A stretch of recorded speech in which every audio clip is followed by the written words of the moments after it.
Chers amis, bonjour. Je réponds volontiers à cette question en précisant tout de suite que la personne qui me la pose est un adulte. Est-ce un péché que de fumer ou de boire de l'alcool ?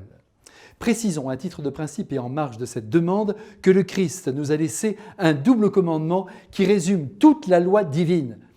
Vous le connaissez ce commandement, aimer Dieu de tout son cœur et son prochain comme on s'aime. Et comme on s'aime beaucoup, vous voyez ce que je veux dire, il s'agit de dépasser les bornes en aimant très fort nos frères. Le péché se promène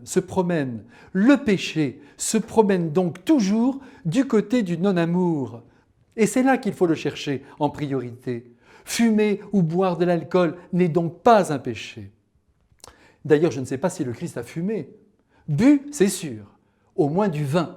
Il a même demandé aux siens de verser aux gorges de ses fidèles le vin nouveau destiné à nous unir à lui. Ce qui est aussi très certain, c'est que des saints ont fumé, ont prisé, ont bu aussi du vin et même des alcools forts. Mais, et c'est là que tout se joue, avec modération. Parce que si vous portez atteinte à votre propre personne par des abus qui mettent en péril votre santé, vos poumons et le reste, vous blessez le Christ qui vous aime tant et qui vous désire le plus longtemps possible sur la terre en bonne santé. Et sans nul doute, vous blessez aussi votre entourage qui souffre en vous voyant vous détruire.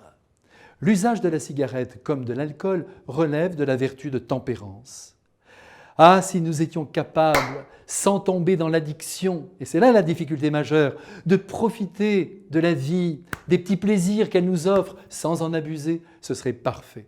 Hélas, du plaisir, on glisse au besoin et c'est le début de la dépendance et de la catastrophe.